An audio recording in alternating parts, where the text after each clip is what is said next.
عید کا مزہ ہی نہیں آتا. عید کا مزہ یہ ہے کہ انسان بازاروں میں جا کے شاپنگ کرے. میرے بھائی یہ عید آنی تھی, ہمیں پہلے سے پتہ تھا.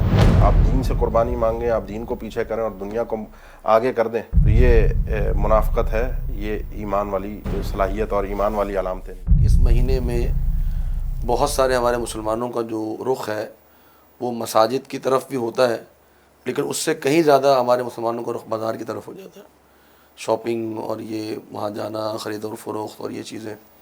تو یہ کس حد تک ہم اس کو سمجھتے ہیں کہ اس کی شریعت میں گنجائش ہے, یا یہ کر سکتے ہیں, یا اس میں کوئی ہدایات ہیں, کوئی تعلیمات ہیں لوگوں کے لیے؟ ایک میں شخصی بات آپ کو نقل کر دوں. وہ یہ کہتے ہیں کہ انسان کو پتہ ہے عید آنی ہے, رمضان ہے, اور سال پہلے سے پتہ ہے, لیکن وہ کوئی تیاری نہیں کرتا. آپ نے کپڑے بنائے, آپ نے کوئی خریداری کرنی ہے کریں, لیکن رمضان سے پہلے کریں. ان سے پہلے رمضان ان کاموں کے لیے نہیں ہے. بالکل. اور ہم بھی اسی معاشرے کا حصہ ہیں. ہم لوگوں کو دیکھتے ہیں, کہتے ہیں جی عید کا مزہ ہی نہیں آتا. عید کا مزہ یہ ہے کہ انسان بازاروں میں جا کے شاپنگ کرے.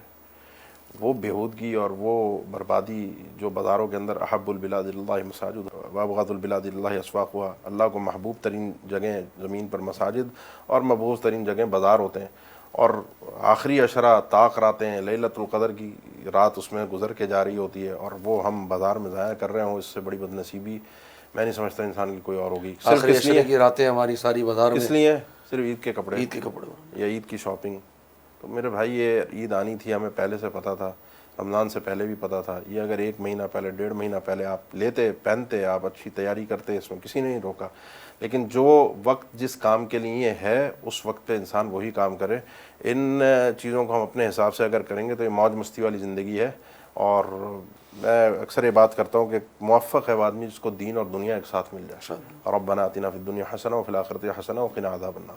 لیکن جب دین اور دنیا میں ٹکراؤ ہو جائے, آپ کو ایک کی قربانی دینی ہے, تو مومن وہ ہوتا ہے جو دنیا کو قربان کر کے دین کو مقدم کر کے آخرت کو مقدم کرتا ہے. آپ دین سے قربانی مانگیں, آپ دین کو پیچھے کریں اور دنیا کو آگے کر دیں, تو یہ منافقت ہے, یہ ایمان والی صلاحیت اور ایمان والی علامتیں نہیں ہیں.